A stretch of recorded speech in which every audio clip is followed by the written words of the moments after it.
Starting with the BEE मध्ये बेटा आपले काय चालू होते सम्स. ठीक आहे, सम्स. आता आज माझे दोन महत्वाचे सम्स आहेत. ठीक आहे, पहिलं इमेजच्या फॉर्म मध्ये दिसून येईल. ठीक आहे, सम दिसला असेल. आता मी सम चालू करतोय.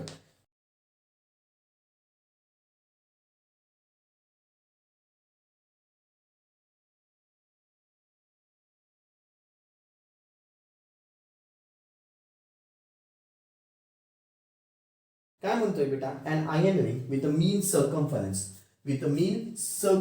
म्हणजे डायरेक्टली लेंथ दिलेली आहे. आठवत असेल सर्कम्फरन्स दिलेली असते म्हणजेच काय दिलेली असते, लेंथची किंमत किती म्हणतोय बेटा तो 80 सेंटीमीटर. कन्व्हर्शन किती 80 इंटू 10⁻⁻² मीटर. पुढे is uniformly bound with 500 turns. टर्न्सची म्हणजे कुठली किंमत आहे बेटा, एनची किती किंमत येते, एन टर्न्सची किंमत किती आहे 500 टर्न्स. पुढे calculate the value of flux density म्हणजे बी विचारतोय, right. That a current of किती एम्पियर, करंटची किंमत किती एम्पियर बेटा 1 ampere would produce in the ring. अजून द रिलेटिव्ह परमिएबिलिटी म्यू ची किंमत अजून करायला लावतोय किती बेटा 1400. ठीक आहे, अशा टाईपचे आपण स्टार्टिंग मध्ये परवाच्या दिवशी म्हणजे ह्या लेक्चरच्या मागच्या लेक्चरमध्ये आपण ह्या अशा टाईपचे सम बघितले होते. आता मला काय करायचं बी साठी माझ्याकडे फॉर्म्युला किती बेटा म्यू इंटू द एच. मग आता फाय आपण इथं वापरता येणार नाही, एरिया कुठे दिलेला नाहीये म्हणजे automatically B is equal to कुठला येईल बेटा म्यू इंटू द एच. मग आता एच आहे का माझ्याकडे, नाहीये, पण काढता येईल N into I upon L. N आहे, आय आहे, एल आहे, सगळं आहे म्हणजे ऑटोमॅटिकली मला एच काढता येईल. मग आधी एच काढ आणि मग mu zero mu R into the L. H mu zero constant असतो, म्यू आर दिलेला आहे, एच मी काढून घेईन. ठीक आहे, मग आता सगळ्यात पहिले H is equal to formula किती असतो N into I upon L. मग एन ची किंमत किती आली बेटा 500, त्याला गुणिले आय ची किंमत किती आहे 1 एका ब्रॅकेटमध्ये, त्याला डिवायडेड बाय एल ची किंमत किती आहे 80 इंटू 10⁻⁻². चलो वरचा एका ब्रॅकेटमध्ये खालचा एका ब्रॅकेटमध्ये कॅल्क्युलेशन्स करा. वरचा एका ब्रॅकेटमध्ये खालचा एका ब्रॅकेटमध्ये 500 गुणिले 1 ब्रॅकेट कम्प्लीट, त्याला डिवायडेड बाय पुन्हा 80 इंटू 10⁻⁻² ब्रॅकेट कम्प्लीट. किती आलं बेटा 625. एच ची किंमत किती आली 625. युनिट काय येतं ampere turns per metre. Unit काय येतं बेटा ampere turns per metre. Unit काय येतं ampere turns per metre. H भेटला. आता पुढे काय करायचं बी. मग बी इज इक्वल टू किती फॉर्म्युला बेटा म्यू इंटू द एच. म्यूचा formula mu zero mu R into the H. Mu zero म्हणजेच किती आलं 4 pi into 10⁻⁻⁷ into the mu R. Mu R ची किंमत त्यांनी मला दिलेली आहे किती बेटा 1400, त्याला गुणिले एच ची किंमत आत्ताच काढली किती बेटा 625. चलो बी ची किंमत कॅल्क्युलेट करा. कॅल्क्युलेशन स्टार्ट करा. किती बेटा 4 पाय इंटू 10⁻⁻⁷ इंटू 1400 इंटू 625. किती आलं बेटा 1.099. युनिट काय इथे वेबर पर मीटरचा स्क्वेअर. त्याला अजून एक युनिट बेटा टेस्ला. आठवत आहे का, त्याला अजून एक युनिट काय असतं टेस्ला. ठीक आहे, ओके. व्हिडिओ पॉज करायचा आहे, गणित लिहून घ्यायचं आहे. गणित लिहून घ्यायचं आहे. व्हिडिओ लक्ष इकडे बेटा. आता स्टार्टिंग विथ द सेकंड समची तुम्हाला आधी इमेज दिसेल. ओके, ती इमेज वरून सम कॉपी करून घ्या. आता मी इथे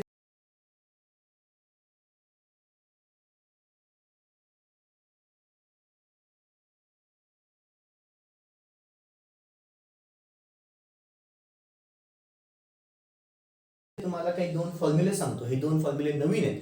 ठीक आहे, आणि मग आपण सम कडे वळू. सम फॉर्म्युला काय बेटा एल इज इक्वल टू किती असतो एन स्क्वेअर अपॉन एस. तसंच ई इज इक्वल टू किती असतो 1/2 LI चा स्क्वेअर. 1/2 LI चा स्क्वेअर. हे दोन फॉर्म्युले नवीन आहेत. ठीक आहे, प्लीज हे फॉर्म्युले ऍड करून घ्यायचे. कशामध्ये ऍड करायचे बेटा फॉर्म्युला पेज. कशामध्ये ऍड करायचे फॉर्म्युला पेज मध्ये. ठीक आहे, आता इमेज वरनं सम लिहिलं असेल. आता मी सेकंड सम स्टार्ट करतोय. ठीक आहे, आता मी सेकंड सम स्टार्ट करतोय. काय म्हणतोय बेटा आजचा second some. A solenoid 50 centimetre long. A solenoid किती सेंटीमीटर लॉन्ग बेटा 50 centimetre long and 10 centimetre in diameter. 50 centimetre long length दिलेली आहे बेटा किती आहे 50 सेंटीमीटर. कन्वर्शन किती येईल 50 इंटू 10⁻⁻² मीटर. त्याच्यानंतर and 10 centimetre in diameter. Diameter पण दिली बेटा किती आहे 10 सेंटीमीटर. Conversion 10 into 10⁻⁻² metre. पुढे is bound with is wound with capital N is equal to किती बेटा 1500 tons is wound with 1500 tons. Fine. पहिले काय विचारतोय इंडक्टन्स. पहिले काय विचारतोय इंडक्टन्स आणि सेकंडली काय विचारतोय energy stored in the magnetic field. Energy stored in the magnetic field when the current of करंटची किंमत किती असेल बेटा 4 एम्पियर.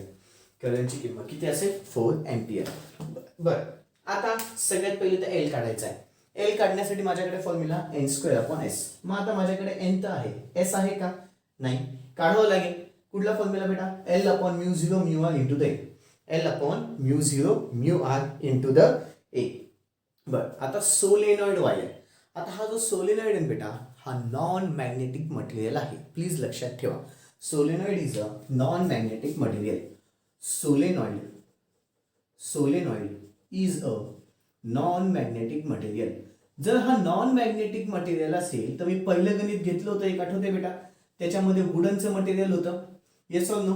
तसाच सोलेनॉइड हा पण काय बेटा एक नॉन मॅग्नेटिक मटेरियल आहे. जर हा नॉन मॅग्नेटिक मटेरियल असेल तर म्यू आर ची किंमत कंपल्सरी किती येईल बेटा 1. म्यू आर ची किंमत कंपल्सरी किती येईल बेटा 1. म्हणजे हे तर कळालं की साला म्यू झिरो कॉन्स्टंट आहे, म्यू आर आहे. ए ची किंमत माझ्याकडे नाही आहे. कुठली किंमत नाही बेटा ए ची. एरिया कसं काय काढणार, एरिया कसं रिंग असते ना, सोलेनॉइड एक रिंग असते. आता सोलेनॉइड भलते रिंग म्हटलं नाहीये पण एक लक्षात ठेवा जर गोल असेल तर एरिया ऑफ अ काय बेटा circle. Solenoid is a ring hence area of a circle. मग एरिया ऑफ अ सर्कलचा फॉर्म्युला किती बेटा pi R square. Area of a सर्कलचा फॉर्म्युला किती बेटा पाय आर स्क्वेअर. आधी वाटलं असं ते लिहून घेऊ. As solenoid is a ring therefore area of a circle we have to consider आपल्याला कन्सिडर करताना काय बेटा एरिया ऑफ अ सर्कल. मग आता एरिया ऑफ अ सर्कलचा माझ्याकडे formula as area of a circle किती असतो बेटा पाय आरचा स्क्वेअर. मला डायमीटर दिले therefore ॲज पुन्हा d इज इक्वल टू किती बेटा 10 into 10 raised to power minus 2. therefore R is equal to सगळ्यांना माहिती आहे d upon 2. मग 10 into 10 raised to power minus 2 divided by 2. Calculations करा.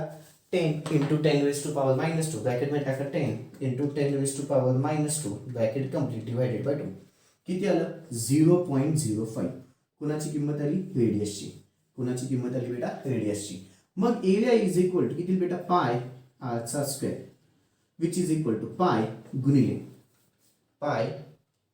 आर ची किंमत किती बेटा 0.05 त्याचा स्क्वेअर. एरियाची किंमत 0.05 त्याचा स्क्वेअर किती आलं बेटा 7.85 into 10 raised to power minus 3 मीटरचा स्क्वेअर. कुणाची किंमत आली बेटा ही एरियाची. एरियाची किंमत भेटली. का काढली बरं एरियाची किंमत. एरियाची किंमत का काढतोय आपण तर एस काढायला. एस का काढतोय तर एल काढायला. एस का काढतोय तर एल काढायला. मग आता पुन्हा S is equal to formula L upon mu zero mu R into the A. L ची किंमत किती आहे 50 गुणिले 10 raised to power minus 2 एका ब्रॅकेटमध्ये त्याला divided by 4 pi into 10 raised to power minus 7. Mu R ची किंमत 1. सोलेनॉइड आहे. सोलेनॉइड असल्या non magnetic material mu R ची किंमत किती आली 1. आणि एरिया मी आत्ताच काढला 7.85 into 10 raised to power minus 3 bracket complete. इथे मला आता एस ची किमतीसाठी कॅल्क्युलेशन्स करायचे. मग S is equal to calculations करा. वरचा एका ब्रॅकेटमध्ये 50 into 10 raised to power minus 2 bracket complete divided by पुन्हा 4 pi into 10 raised to power minus 7 10 raised to power minus 7 into 1 into 7.85 into 10 raised to power minus 3 bracket complete. खूप मोठं उत्तर आहे. मोठं उत्तर असेल तर आपण काय दाबत असतो बेटा ENG. आठवतंय खूप मोठं उत्तर असेल तर आपण काय दाबत असतो ENG. मग तुम्हाला एस ची किंमत भेटली किती आली बेटा 50.68 into 10 raised to power plus 6 into 10 raised to power plus 6. Unit काय बेटा विलक्टन्स युनिट. आठवा बरं MMC युनिट काय असतं एम्पियर टर्न्स आणि अपॉन वेबर. काय इथे एम्पियर टर्न्स अपॉन वेबर. कोणाचं युनिट आलं विलक्टन्सचं. कोणाचं युनिट आलं बेटा विलक्टन्स. म्हणजे मला आता एस भेटला. मग आता एल काढेल. L is equal to formula किती असतो एन स्क्वेअर अपॉन एस. मग एन ची किंमत किती बेटा 1500 त्याचा स्क्वेअर त्याला डिवाइडेड बाय एस 50.68 इंटू 10⁶. चलो एल ची किंमत कॅल्क्युलेशन्स करा. 1500 चा स्क्वेअर 1500 त्याचा स्क्वेअर डिवाइडेड बाय पुन्हा खालच्या ब्रॅकेटमध्ये 50.68 इंटू 10⁶. Bracket complete. किती आलं बेटा 0.044 0.044 युनिट काय बेटा हेनरी. युनिट काय हेनरी. इंडक्टन्स युनिट काय असतं बेटा हेनरी. इंडक्टन्स युनिट काय असतं हेनरी. इंडक्टन्स युनिट काय असतं बेटा हेनरी. एल भेटला आणि नंतर एनर्जी काढायची. Energy is equal to 1/2 L into the I चा स्क्वेअर. 1/2 म्हणजे 0.5 असतं बेटा राईट. तुम्ही कॅल्सीमध्ये केलं 1 डिवायडेड बाय 2 तर किती येतं 0.5 इंटू एल ची किंमत 0.044 इंटू द आय. आय दिलेला आहे मला किती म्हणतोय तो 4 चा स्क्वेअर. मग एनर्जी कॅल्क्युलेशन्स करा पुन्हा 0.5 इंटू 0.044 इंटू 4 चा स्क्वेअर 0.352. किती आलं बेटा 0.352 युनिट काय जूल. एनर्जीचं युनिट काय असतं बेटा जूल. एनर्जीचं युनिट काय असतं जूल. हे शेवटचं गणित होतं ठीक आहे म्हणून थोडं वेगळं होतं आणि म्हणून सगळ्यात शेवटी घेतलं बेटा ठीक आहे. अशा टाईपचं गणित कधी आलेलं आधीच्या याच्यात नव्हतं एकदा आलेलं आहे म्हणून आपण हे गणित घेतलेलं. या गणितामध्ये खूप सारे बेसिक्स होते म्हणजे बेसिक्स म्हणजे फंडे जरा जास्त होते. ते म्हणजे कुठले कुठले म्युआरची किंमत किती घ्यायला पाहिजे 1 आहे. सोलेनॉइड ही एक रिंग असते म्हणून एरिया ऑफ अ सर्कल वापरतो आपण ठीक आहे. त्याच्या अनुषंगाने आपला एरिया काढावा लागतो मग एस भेटतो. मग L is equal to N square upon S आहे त्याच्यावर एल भेटतो आणि मग ई इज इक्वल टू किती असतो 1/2 एल आय चा स्क्वेअर. कळाले बच्चा लोक ओके. पुन्हा आता इथे तुमचे आत्ताच्या टाईपचे सम संपत आहेत ठीक आहे. आता माझा एक महत्त्वाचा क्वेश्चन चालू होईल तो म्हणजे कंपॅरिझन. त्याच्याही आधी व्हिडिओ पॉज करायचा आहे हे गणित लिहून घ्यायचं आहे. व्हिडिओ पॉज करायचा आहे गणित लिहून घ्यायचं आहे. आता ना बेटा पुढचा एकदम अत्यंत महत्त्वाचा कन्सेप्ट चालू होतोय. त्याचा मी आधा आज घेईल किंवा 2-4 आज घेईल पॉईंट बाकीचे उद्या पॉईंट्स घेईल ठीक आहे. थोडेफार पॉईंट्स आज घेईल थोडेफार पॉईंट्स मी उद्या घेईल ठीक आहे. एकदम IMP क्वेश्चन्स एकदम प्रेमात कंपॅरिझनच्या अत्यंत प्रेमात आहे. MSBT हे जे कंपॅरिझन घेणार आहे त्या कंपॅरिझनच्या अत्यंत प्रेमात आहे. खूप वेळेस टपकतो खूप वेळेस. असा एखादा पेपर जातो ज्या पेपरमध्ये हे कंपॅरिझन विचारलं जात नाही. असा एखादाच पेपर जातो ज्या पेपरमध्ये हे कंपॅरिझन विचारलं जात नाही ठीक आहे. चलो compare between electric field and magnetic field. Question घ्या.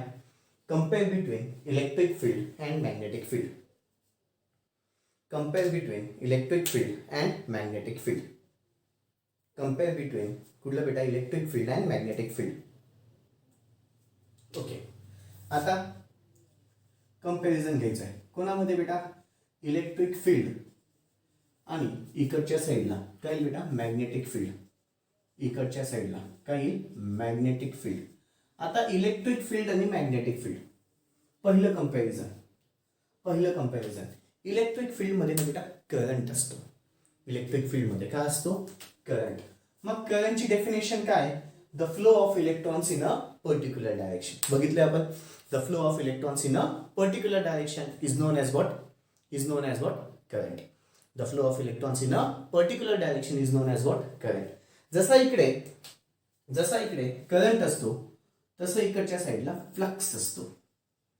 तसा इकडे काय असतो बेटा फ्लक्स. मग फ्लक्सची डेफिनेशन काय the flow of magnetic line of forces. जसे इथे इलेक्ट्रॉन्स फ्लो होतात तसे इथे magnetic line of forces flow होतात. जसे इकडे इलेक्ट्रॉन्स फ्लो होतात तसेच इकडे magnetic line of forces flow होतात. पुन्हा एकदा जसे इकडे इलेक्ट्रॉन्स फ्लो होतात तसे इकडे magnetic line of forces flow होतात. इथे एका पर्टिक्युलर डायरेक्शन मध्ये फ्लो होतं ती सगळ्यांना डायरेक्शन निगेटिव्ह टू पॉझिटिव्ह असते माहिती. हे पण एका पर्टिक्युलर डायरेक्शन मध्ये जातात from north pole to south pole. कुठून कुठे जातात बेटा from north pole to south pole. That is known as what flux. पुन्हा एकदा पहिली डेफिनेशन इकडे करंट आहे इकडे काय फ्लक्स आहे. करंट काय the flow of electrons in a particular direction. Flux काय the flow of magnetic line of forces from north pole to south pole. The flow of magnetic line of forces from north pole to south pole is known as what magnetic flux or flux. It is known as magnetic line of forces from north pole to south pole is known as what flux. कळाले. चल इकडच्या साईडला current इकडच्या साईडला flux. आधी current टाका आणि 2 column केलेत बेटा. एका कॉलममध्ये इलेक्ट्रिक फील्ड, एका कॉलममध्ये मॅग्नेटिक फील्ड. करून घ्या. मोठं वेगळं पेज घेतलं तरी चालेल. खूप मोठे कंपॅरिझन आहे. 10-12 पॉईंट्स आहेत साधारणतः. 10 तर पॉईंट नक्कीच आहेत. ठीक आहे. पहिलं करंट. इलेक्ट्रिक फील्डच्या खालीला करंट डॅश करून पुढे लिहायचं आहे. करंटच्या पुढे लिहायचं आहे the flow of electrons in a particular direction. The flow of electrons in a particular direction. The flow of electrons in a particular direction is known as current. Is known as current. इकडच्या साईडला flux. The flow of magnetic line of forces. The flow of magnetic line of forces. The flow of magnetic line of forces from north pole to south pole. From north pole to south pole. From north pole to south pole is known as flux. Is known as flux. याचं unit पण लिहून घे बेटा आपण इथे. Unit काय असतं याचं? एम्पियर. करंटचं युनिट काय असतं? एम्पियर. याचं युनिट काय असतं? फ्लक्सचं वेबर. आठवत आहे? फाय. फाय म्हणजे काय असतो? करंट दाखवतो आपण आयने दाखवतो. फ्लक्स दाखवायचा म्हटलं तर कशाने दाखवतो? फायने. युनिट याचं काय असतं? वेबर. याचं युनिट काय बेटा? एम्पियर. लिहून घ्या. Unit ampere, unit weber. Second point नाही, त्याच पॉईंटमध्ये ऍड करायचं बेटा. त्याच पॉईंटमध्ये unit is equal to ampere, unit is equal to weber.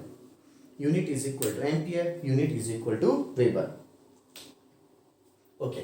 आता नेक्स्ट फंडा. इथे ना बेटा ईएमएफ असतो. कुठल्या फील्डमध्ये? इलेक्ट्रिक फील्डमध्ये. इकडच्या याच्यामध्ये काय असतं बेटा? एमएमएफ असतो. ईएमएफचा आधी फुल फॉर्म इलेक्ट्रोमोटिव्ह फोर्स, एमएमएफचा आधी फुल फॉर्म मॅग्नेटोमोटिव्ह फोर्स. ईएमएफची definition the force or pressure that causes the electrons to flow in a particular direction. The force or pressure that causes the electrons to move in a particular direction. इथे काय? The force or the pressure that causes the magnetic line of forces to move in a particular direction. इथे इलेक्ट्रॉन्सला move करण्यासाठी जो force किंवा pressure लागतो त्याला EMF असं म्हणतात. इथे काय म्हणतात बेटा? The force or pressure that is required to flow the magnetic line of forces.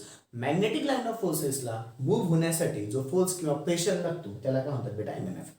त्याला काय म्हणतात? एमएमएफ. ईएमएफ म्हणजे काय असतो? इलेक्ट्रॉन्सला मूव्ह होण्यासाठी जो कुठलाही फोर्स किंवा प्रेशर लागतो त्याला काय नाव बेटा? EMF.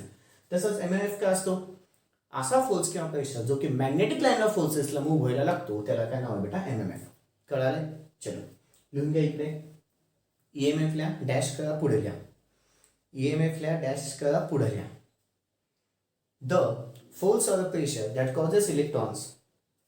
The force or pressure that causes electrons to move in a particular direction. The force or the pressure that causes electrons to move in a particular direction. The force or the pressure that causes electrons to move in a particular direction is known as EMF. Is known as EMF. तिथेच बेटा EMF चं unit काय असतं? EMF चं unit काय असतं बेटा? Volt. आठवतंय? EMF चं युनिट काय असतं? व्होल्ट. आता unit is equal to volt. लिहून घ्या तिथेच. त्याच्याच खाली इथेच सेकंड पॉईंटच आहे. Unit is equal to volt. Unit is equal to volt. आता बाजूला MMF. MMF the force of the pressure that causes the flux. The force of the pressure that causes the flux. The force of the pressure that causes the flux or the magnetic line of forces. The force or the pressure that causes the flux or the magnetic line of forces or the magnetic line of forces to move in a particular direction. To move in a particular direction. To move in a particular direction is known as MMF. Is known as MMF. Unit काय असतं बेटा MMFचं? MMFचं आठवत आहे? MMFचा आपण formula बरेच वेळेस बघितलाय. MMF is equal to किती असतं? N into I. म्हणजेच M एम्पियर आणि याचं टर्न्स. युनिट काय आलं बेटा? Ampere turns. Unit is equal to ampere turns. Unit is equal to ampere turns. Unit is equal to ampere turns. Unit काय आलं त्याचं? Ampere turns. कळालं बेटा? ओके. पुन्हा एकदा इलेक्ट्रिक फील्ड, मॅग्नेटिक फील्ड दोनच पॉईंट घेतलेत, पण प्लीज लगेचच्या लगेच सगळं कळा. इलेक्ट्रिक फील्ड काय असतं? इलेक्ट्रिक फील्डमध्ये सगळ्यात पहिले काय? करंट. करंट म्हणजे काय? The flow of electrons in a particular direction. Unit काय त्याचं? एम्पियर. इकडे फ्लक्स असतो काय? The flow of magnetic line of forces in a particular direction is known as what? Flux, denoted by phi. Unit काय त्याचं? Weber. पुढचं EMF. EMFचं full form electromotive force. The force or the pressure that causes the electrons to move in a particular direction. Unit काय द्यायचं? Volt. इकडे MMF the force or the pressure that causes flux. फ्लक्सला अजून एक काय नाव आहे? Magnetic line of forces to move in a particular direction. To move in a particular direction is known as what? MMF. Is known as what? MMF. Okay बेटा, अजून याचे 8 points बाकी आहेत, ते 8 पॉईंट्स आपण उद्या बघणार आहे. ठीक आहे. ओके बच्चा लोग, दॅट्स ऑल. बाकीचं उद्या. थँक्यू.